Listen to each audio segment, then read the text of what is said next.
آئیے آپ کو براہ راست یہ چلتے ہیں۔ اس وقت میاں محمد نواز شریف کی سینٹ میں پارلیمانی پارٹی کے اراکین سے گفتگو جاری ہے۔ پارٹی بتا دے، کوئی اور پارٹی، کہ انہوں نے یہ منصوبہ پاکستان کے لیے بنایا جو قابل ذکر ہے، بتا دیں۔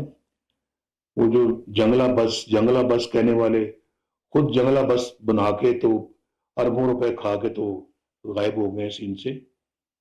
تو وہ کہانیاں جو آپ پڑھتے تھے، اور میں بھی پڑھتا تھا، میں جیل میں بھی پڑھتا تھا، جلاوطنی میں بھی پڑھتا تھا، کہ جیسے وہ ہوا، وہ پشاور میں میٹرو بس، وہ کس قدر اپنا اس پہ گھپلے، آج تک اس کی کوئی انکوائری کر کے تو اس کو کسی کورٹ میں بھی نہیں لایا گیا۔ تو میرا خیال ہے کہ اس کا موازنہ بڑا ضروری ہے کرنا، ہم سب کے لیے بھی اور اپنی قوم کے لیے بھی۔ قوم کو بھی موازنہ کرنا چاہیے کہ جی کون کیا کر گیا اس ملک کے ساتھ، کس نے اس ملک کی خدمت کی ہے اور کس نے اس ملک کو اجاڑا ہے۔ یہ قوم کو سوچنا چاہیے۔ آج میں مشرف سے پوچھتا ہوں، پوچھنا تو حق ہے نا، دیکھیں باقی وہ اللہ تعالیٰ کے ہاں چلے گئے ہیں، اللہ تعالیٰ ان کے گناہ معاف فرمائے، اور کوئی مجھے ان کے خلاف کوئی اپنا نہیں ہے، اور دل کے اندر کوئی شکایت یا شکوہ یا گلہ، دنیا سے بھی چلے گا تو کیا شکوہ ہوگا۔ لیکن صرف میں یہ پوچھتا ہوں کہ آج صرف یہ بتائیں وہ کہ کیا وجہ تھی کہ انہوں نے ایک اچھے بھلے وزیر اعظم کو، گورنمنٹ کو، ڈیموکریٹک گورنمنٹ کو اکھاڑ کے باہر پھینکا، اور اس کے بعد پھر اسمبلی بھی توڑ دی، سینٹ بھی توڑ دیا، عدلیہ نے ان کا ویلکم کیا، گلے میں ہار پہنایا، اور کہا جی کہ آپ کا انتظار تھا، آپ کہاں تھے، آپ کو تو پہلے آنا چاہیے تھا۔ اور اس وزیر اعظم کو گرفتار کر لیا جس نے ایٹمی بٹن پہ اپنا انگوٹھا رکھا تھا اور دبایا تھا، اور 6 ایٹمی دھماکے کیے تھے، یعنی یہ صلہ دیا اس وزیر اعظم کو۔ تو یہ سب کچھ ہم دیکھتے ہیں، لیکن میرا خیال ہے کہ آج تک نہ ہم نے کوئی خاطر خواہ احتجاج کیا ہے، تو نہ ہی ہماری قوم نے کبھی اس کا نوٹس لیا۔ تو میں سمجھتا ہوں کہ یہ چیزیں بالکل تاریخ سے ان کا بڑا گہرا تعلق ہے، اور ان کو فراموش نہیں کرنا چاہیے۔ اس کے بعد پھر دیکھیں، ہم ملک سے باہر رہے، قیدوں بند میں رہے، اس کے بعد کہاں کہاں نہیں گئے، اٹک فورٹ کے اندر بند کر دیا رات کو، وہاں پہ گیدڑوں کی اور وہ جو ہے وہ جنگلی جانوروں کی آوازیں آتی تھی رات کو، جب لیٹ سوئے ہوتے تھے، ان کی آوازوں سے بلکہ اٹھ جاتے تھے ہم۔ محترمہ، میں ان کو سلام پیش کرتا ہوں، یہ میری برابر یہ میری مزاج پرسی کرتی رہی، آتی نہیں وہاں پر، اٹک فورٹ میں آتی نہیں، کراچی لانڈی جیل میں تھا وہاں آتی رہی، ان کے بھائی بھی وہاں تھے، شاہد خاقان عباسی، بہت عمدہ انسان تھے، بڑی جرت کے ساتھ انہوں نے جیل کاٹی میرے ساتھ، بڑی بہادری کے ساتھ، اور اف تک نہیں کبھی کیا انہوں نے۔ میں داد دوں گا، ان کی پیٹھ کے پیچھے بات کر رہا ہوں، لیکن انہوں نے بہت ہی جرم کے ساتھ، بہادری کے ساتھ میرا ساتھ بھی دیا اور جیل بھی کاٹی اور مصائب بھی برداشت کیے۔ ان کی والدہ صاحبہ ہمارے لیے بہت دعا گو تھیں۔ تو یہ جو سچ بات ہے وہ کرنی چاہیے اور کہنی چاہیے۔ تو یہ مجھے وہ وقت یاد آتا ہے، تو اللہ کے فضل و کرم سے ہم بھی متزلزل نہیں ہوئے، دکھ کاٹے، مصیبتیں کاٹی، اللہ تعالیٰ نے وہ وقت بھی گزار دیا۔ کبھی کبھی میں حساب لگانے کی کوشش کرتا ہوں، لیکن آج تک میں گن نہیں سکا صحیح طرح سے کہ ہم اقتدار میں یا حکومت میں یا وزارت عظمیٰ کی سیٹ پہ میں زیادہ سال رہا ہوں یا جلا وطنی یا جیلوں میں زیادہ سال رہا ہوں۔ ہمیں حق کو حق کہنا ہوگا، سچ کو سچ کہنا ہوگا، اور باطل کو باطل کہنا ہوگا۔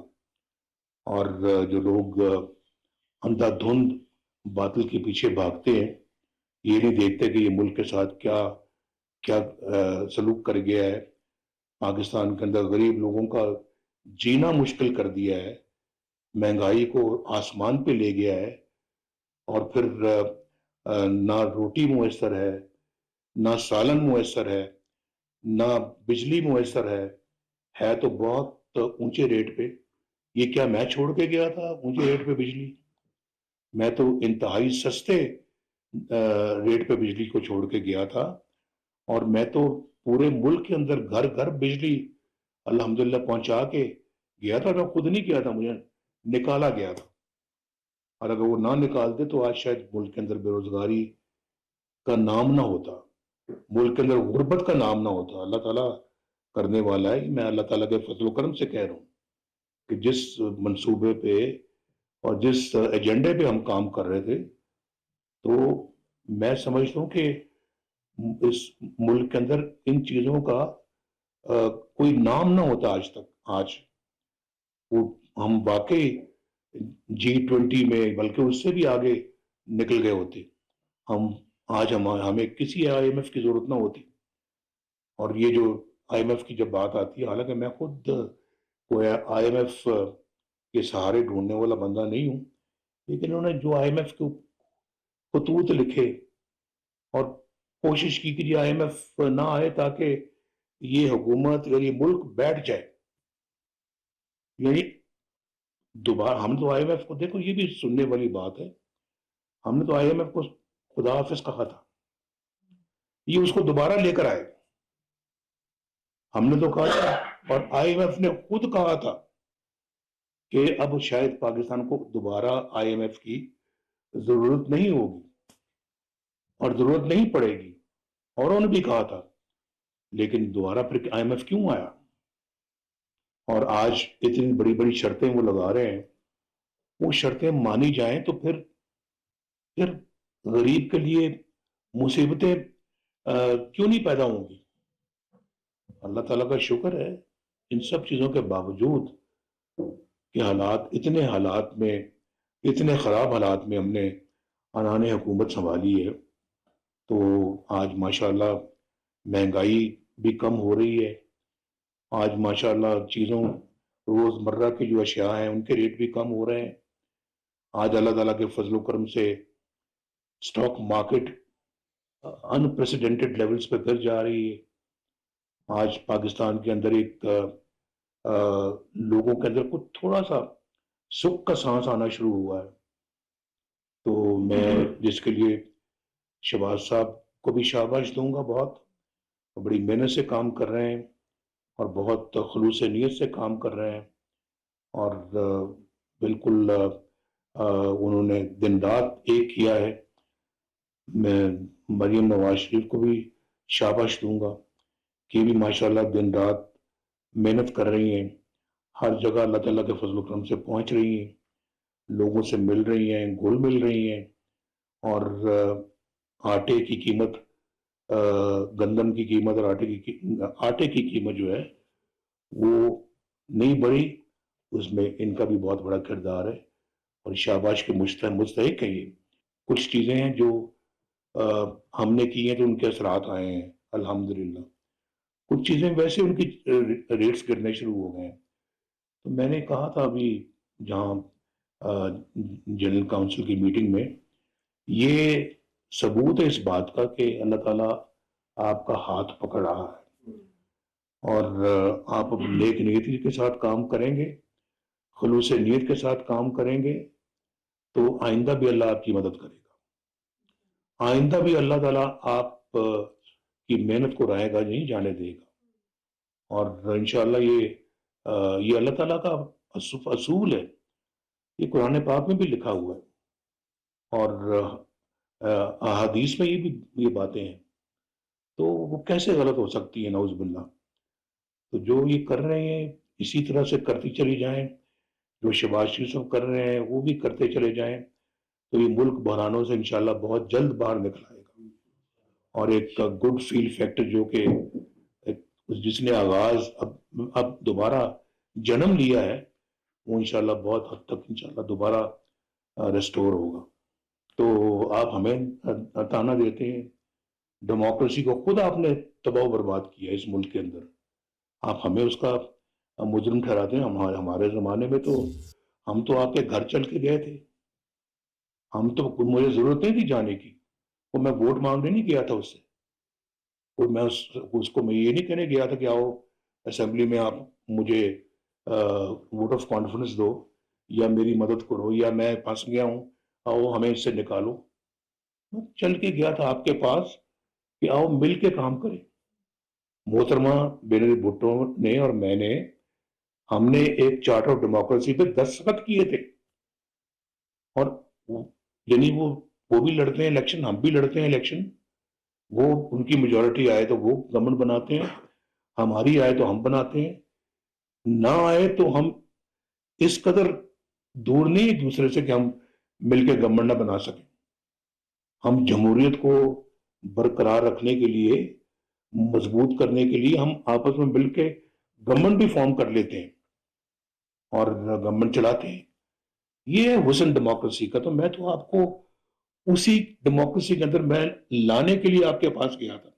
لیکن آپ تو ہمیشہ ایک روٹھے ہوئے بندے کی طرح سے شروع سے ہی آپ اپنا پچھلے 25 سال سے آپ کا یہی رویہ ہے.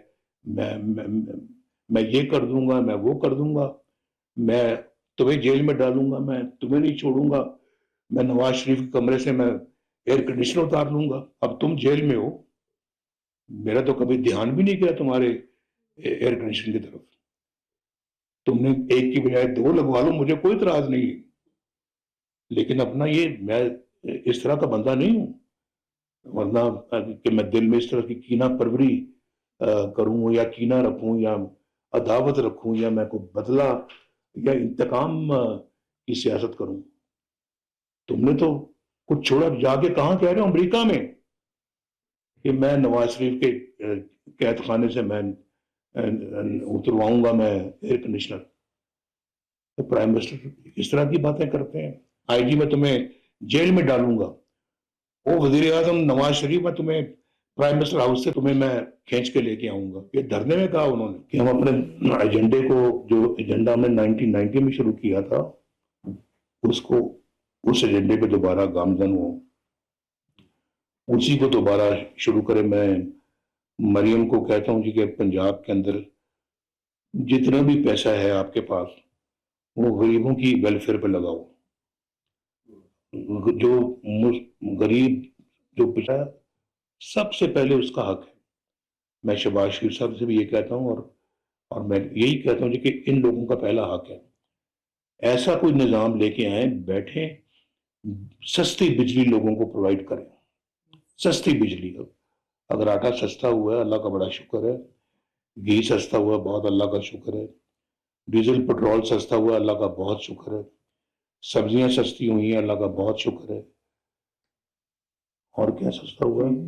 چکن بہت نیچے آیا ہے. میں سمجھتا ہوں جی کہ ایسی پالیسی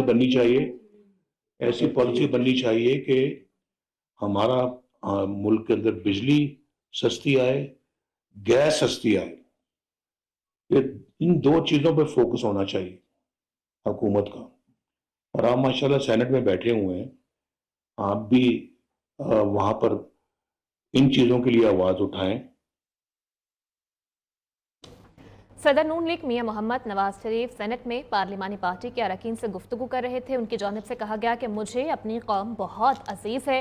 میٹرو بس کو جنگلہ بس کہنے والے اس ملک کو تباہ کر کے گئے ہیں. جمہوری حکومت کو ختم کیا گیا. ان کی جانب سے کہا گیا کہ ملک کے تمام ناقابل تسخیر منصوبے نون لیگ کے دور میں ہی شروع کیے گئے. ہمیشہ ملک کی ترقی کے بارے میں سوچا گیا. ایٹمی بٹن دبانے والے وزیر اعظم کو یہ صلاح دیا گیا. انہوں نے یہ بھی کہا کہ پرویز مشرف دنیا سے چلے گئے ہیں, اب ان سے کیا شکوہ کروں. پاکستان میں غریبوں کا جینا مشکل کر دیا گیا ہے.